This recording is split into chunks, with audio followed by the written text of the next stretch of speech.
Hi Libra, this is Jav. Welcome po sa ating channel.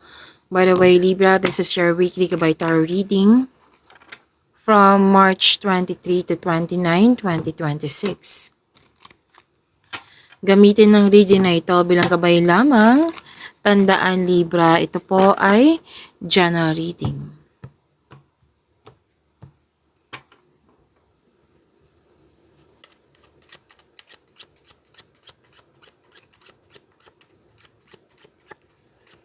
Mga parating po para kay Libra ngayong March 23 to 29, 2026.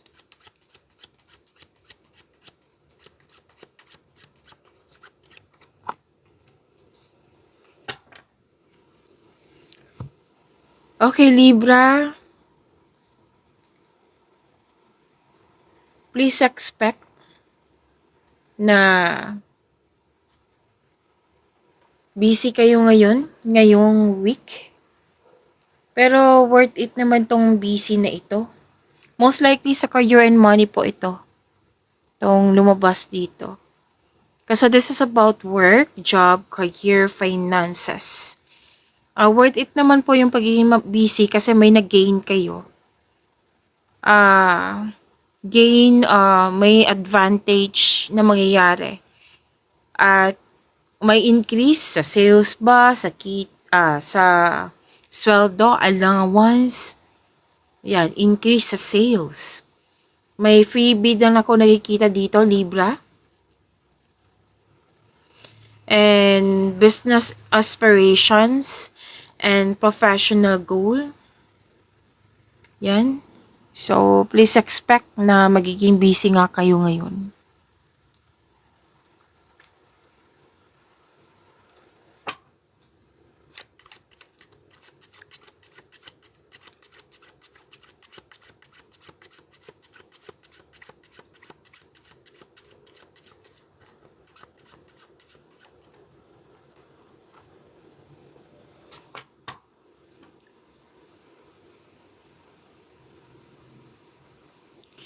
Okay.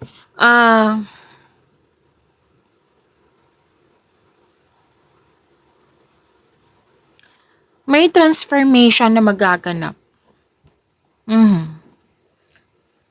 Na nagkaroon ng ending. At itong ending na ito, nangyari siya kasi hindi na kailangan sa new beginning. Opo. Like for example, para maintindihan, itong baggages.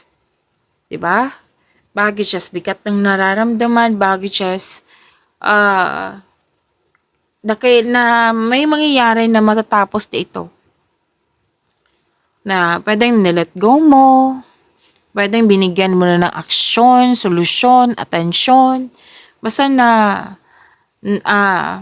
may mangyayaring ending nga na hindi na ito kailangan itong baggages na dadalhin mo pa sa future. Na it's time to let it go. At na-let go mo na at nagkaroon ng transformation.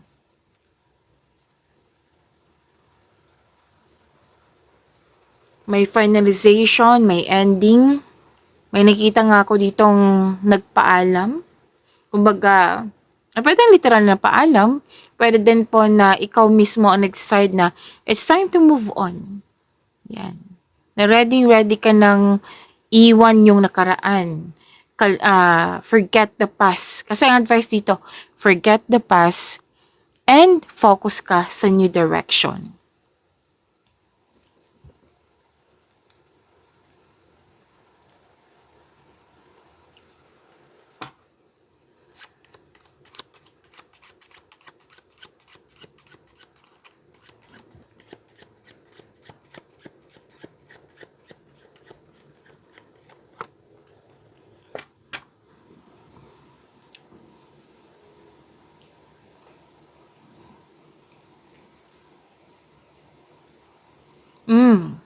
May nakita rin ako ditong may nakita ko dito na magnanakaw, cheater, hindi totoo, an enemy.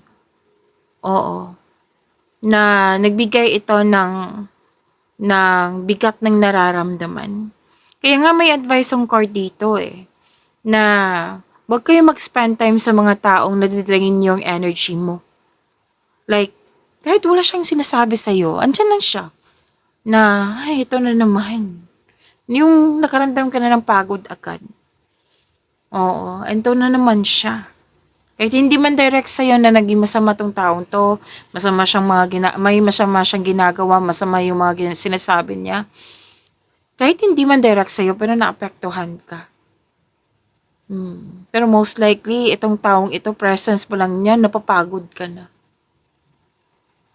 So, this person, pwedeng mga tao to they are stealing your peace of mind. Okay? Hindi lang to isa. It might be this is 2 or more.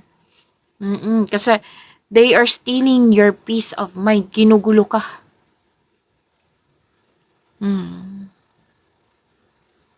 Marahil ito yung sinasabi ng card kanina, di ba, na may nag-move forward ka kasi sa toxicity nga na alam mong hindi nakakatulong sa'yo.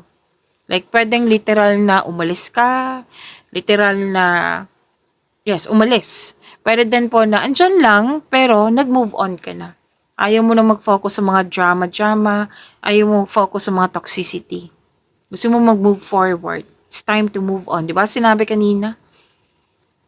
Basta po, sinabi ng card, huwag kayo mag-spend time sa mga taong na drain yung energy mo. Kasi they are stealing your peace of mind po.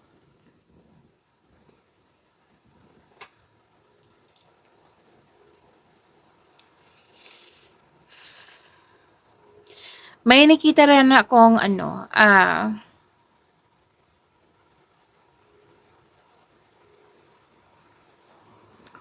ingatan ang mga valuable things, lalo na't pera.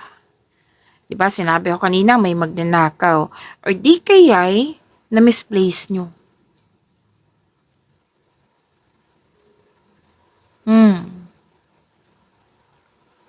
Kasi dalawang nasabi ko, hindi lang siya tao Siyempre mag-ingat pa rin kayo sa tao, diba? Kasi may magnanakaw, cheater. Kasi dalawang card mismo nagsabi dito about money.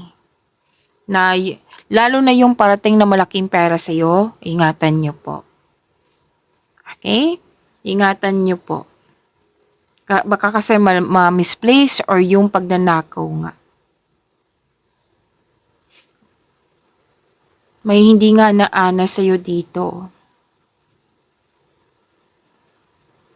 Okay? So, yan yung reminder ng card na pwede kasing loss of money, pwedeng nawala, kinuha na damage or ginasta or ninakaw.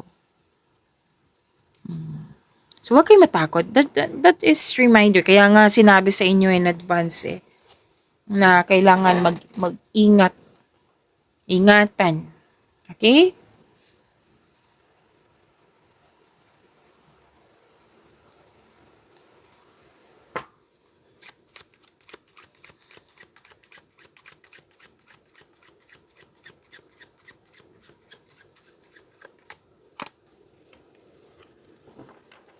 So, confirm po dalawang card po mismo nagsabi dito na may parating na malaking pera sa inyo, Libra.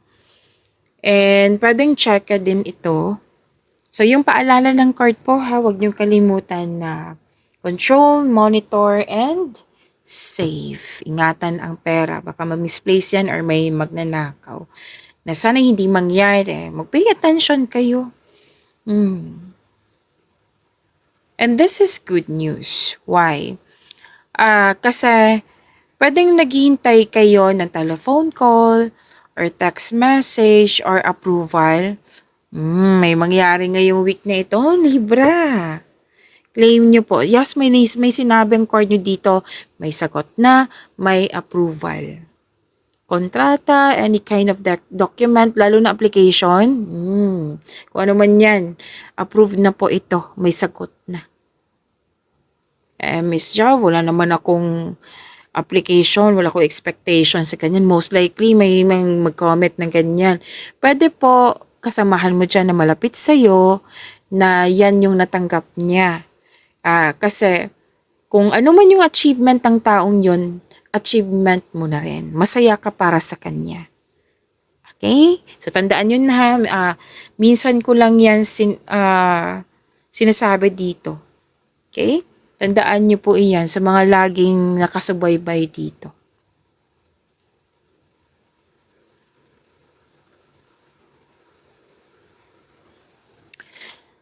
Ah, a new opportunity or challenge. Hindi ang challenge, di ba, nahihirapan, na pwedeng bigat ng nararamdaman. Hindi po. Challenge siya na pwedeng itong pagkakataon na binigay sa iyo, opportunity, bagong opportunity, it might be, kailangan lang talaga ng effort. Kilos, maraming kilos, yan. So, ang ganda, di ba? Kasi lahat tayo gusto ng opportunities. Nasa iyo, Libra.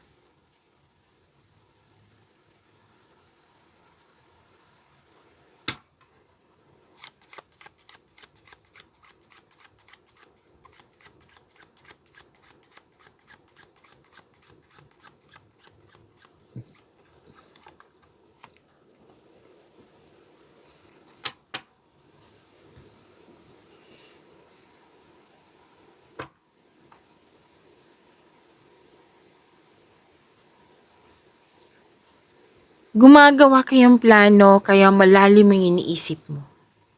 Nagmuni-muni, malalim ang iniisip, gumagawa ng plano. Thinking process po ito. Pwede din ngang nag-self-study kayo, nag-gather kayo ng factual information, nag-research, meditating on your problems, digesting information. This is also a form of daydreaming po ha. Maraming ang iniisip. Ginagamit niyo po yung talino niyo. May nakita nga ako ditong pinag-isipan mo na mabuti kasi nahihirapan ka sa paggawa ng desisyon. Like, nahihirapan ka sa paggawa ng desisyon, so you want more information. You want more time.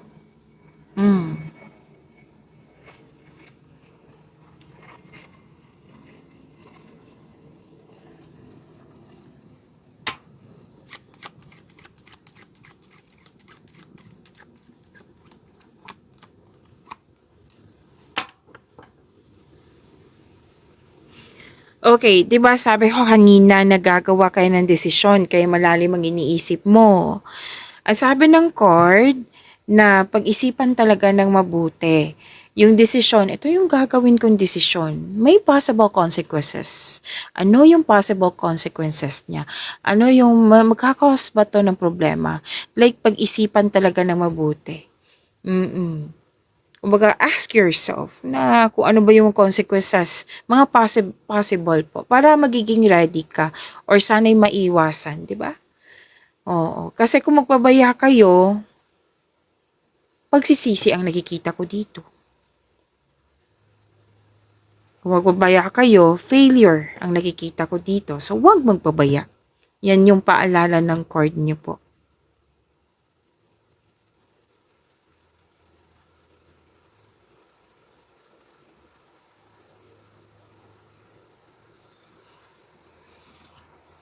At sabi na yung card dito na pwedeng nahihirapan kayo sa pag-follow ng rules or nag-put ka ng limitation kasi ayaw mo ng gulo or away or ayaw mo ng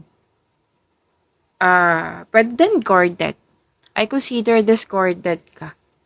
You put limitation eh. Tapos, pwedeng kang nakatali sa isang bagay at ikaw ay nahihirapan. Pwedeng bagay, tao, sitwasyon. Yan. Para ka nakatali sa isang bagay, sa isang tao, sa isang sitwasyon at ikaw ay nahihirapan po. Na kailangan po ng freedom, kailangan po ng express mo to. Kasi nakikita ko dito, you have na nagkaroon ng loss of freedom, feel restricted, or unable to express yourself. Sabi ng card, huwag mong pahirapan yung sarili mo. Maaari din pinipressure mo yung sarili mo, Libra. So, stop punishing yourself. Sabi ng iyong card. Kasi kung hayaan mo, mag-create kayo ng blockages mo, hindi yan nakakabuti sa'yo. May usapin tungkol sa loss of connection sa isang tao, pwedeng kaibigan po ito. May nakita rin akong buntis po.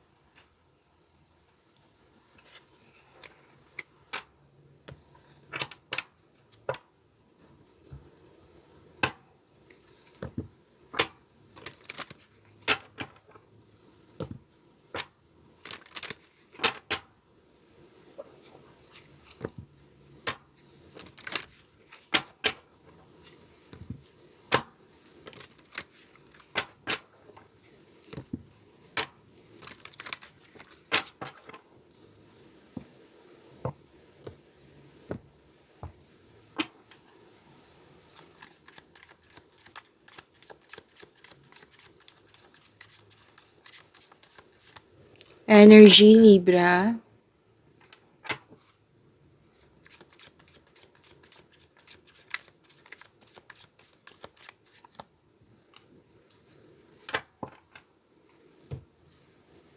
Libra, maraming salamat po sa mga hindi nag-skip ng ads. Subscribe na po kayo sa ating channel at click bell notification para updated po kayo sa reading natin. Para po sa mga gusto magpa-reading po, comment po kayo ng personal reading and check my reply sa comment section.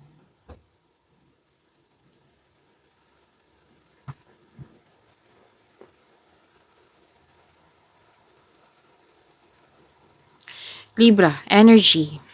Lumabas dito, nag-confirm na, di ba gagawa kayo ng desisyon, naging guarded lang kayo, kaya natagalan kayo sa paggawa ng desisyon. Lumabas sa dalawang card nito.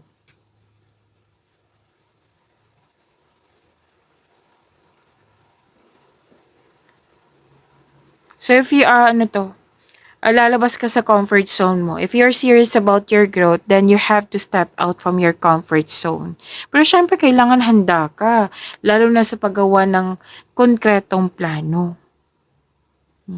Kasi kung magkakaroon ka ng konkretong plano, mawawala po yung fear, doubt, hesitation. Mai-increase pa yung confidence mo. So, galingan nyo sa paggawa ng plano.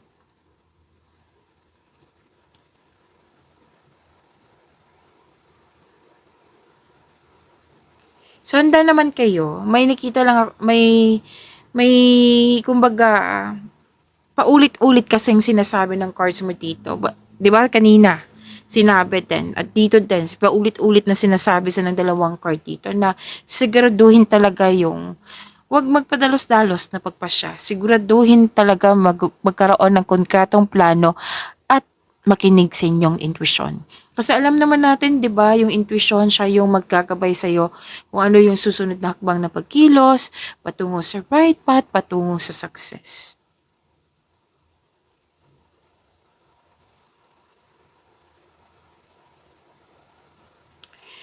And mukhang may tampuhan, no? May nakita kong tampuhan. So, ang advice ng card dito, leave the past behind. It's never too late to begin again. Mag-usap at magpatawad.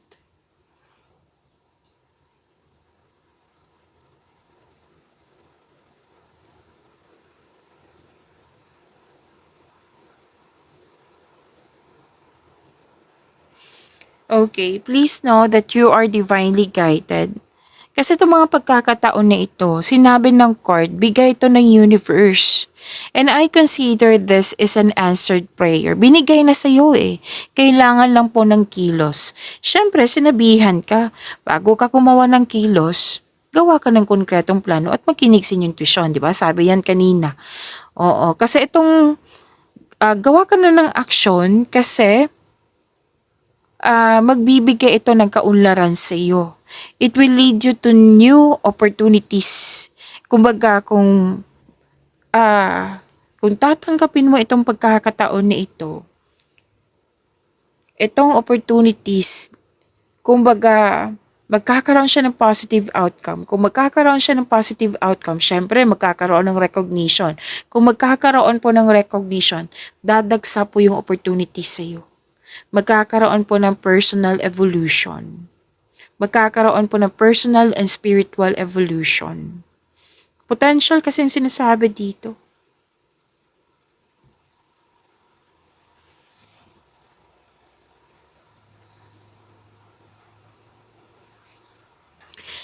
Okay, yun nga. Sinabi dito na it may be may nangyari sa nakaraan kaya naapektuhan yung present mo na na nahirapan ka sa paggawa ng desisyon kasi nga guarded ka. Gusto mo, ayaw mo magkaroon ng negative outcome eh. Gusto mong siguradong sigurado. Siyempre, sinabi kanina, magiging sigurado to sa'yo. Ito, magkakagawa ka ng best decision kung meron kang konkretong plano. So, balik na naman tayo dito sinabi kanina, konkretong plano at makinig sa inyong intuition.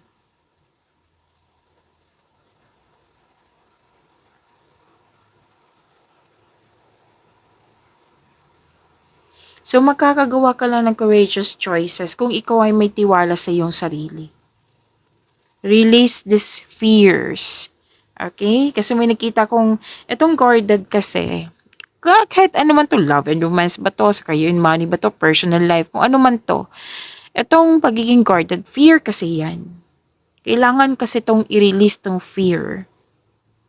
Okay? Pag-release niyan, may magbubukas na pinto. And that is an opportunity.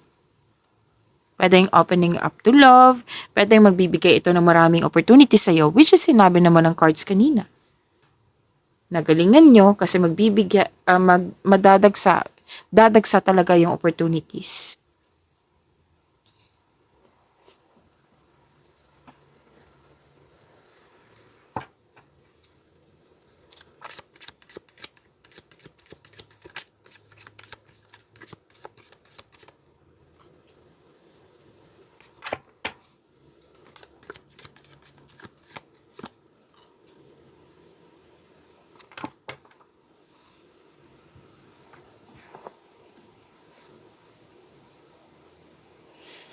Sa career and money nyo po, na burnout kayo. Yan din yung sabi kanina, diba? Na burnout sa dami ng ginagawa. Pero huwag kayong mag-alala kasi nakikita ko naman dito, this is an end of cycle, like completion of cycle po. Na please prepare yourself talaga na magiging busy kayo. Diba yan yung sabi kanina? Magiging busy kayo. Kaya para yung maiwasan tong burnout ni ito, magkaroon kayo ng time management. Okay? Time management ay kailangan. Kung, let's say, napanood nyo to, busy na kayo, sobrang busy na. Sabi ng card, ask for help para hindi mo dala lahat yung gawain. Pero yun nga, sinabi naman ng card dito, magtagumpay kayo. Dalawang card na mismo ang sabi dito, this is success, this is more than success, this is victory. This is completion of cycle. Basta yung paalala ng card, huwag kayong magtanggap ng tanggap. Time management po talaga ay kailangan. And after nito, magre-rest day ka, magbabakasyon.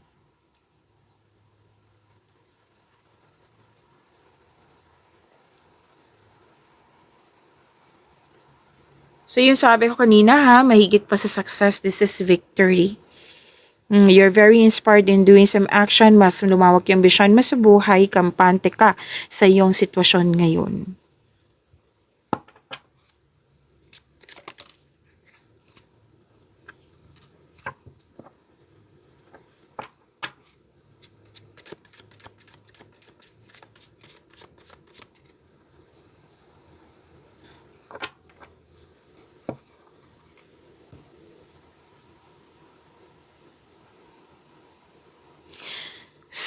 Okay.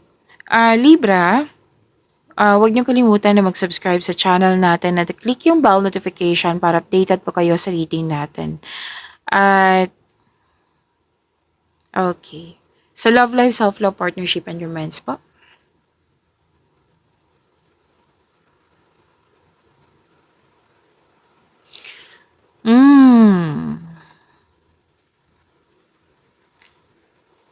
If you're single, huwag pilitin na magbuo ng relasyon na hindi pa right time. Kasi the universe is working behind the scenes para ibigay itong romance sa iyong buhay. Magtiwala po kayo na magkakaroon ng divine timing. May tao talagang nakatadhana sa iyo. Sa mga relasyon sa buhay mag-asawa, may emotional intense na mangyayari, ang taas ng trust level nyo sa isa't isa. This may lead to the next level sa inyong relasyon.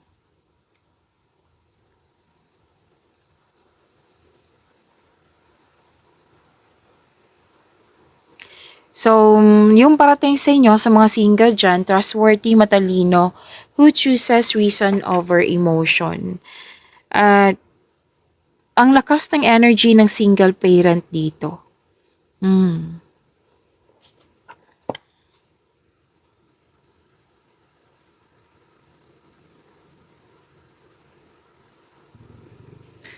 Okay, so sabi po dito, sa mga single advice nito na try to fix yourself first. Okay, try to fix and forgive yourself first. Kasi mukhang nahirapan kang tumanggap ng bagong pag-ibig. Try to fix and forgive yourself first bago ka tumanggap ng bagong ah, relasyon. Para maging fair sa iyo, maging fair din sa bagong tao sa iyong buhay. Okay? Sa mga relasyon sa buhay mag-asawa, mahaba ang pasensya mo sa inyong person na mukhang may problema dito sa mataas ang ego, pero hindi ka naman susuko dito. Sabi ng yung card, subukang maglaan ng oras para mag-usap kayo tungkol sa iyong concern. Sabihan mo siya na nahirapan ka sa paggawa ng adjustment. Okay? So, communication is the key. Pag-imanin niyo po yung blessings na binigay sa inyo, Libra, see you tomorrow. Maraming salamat.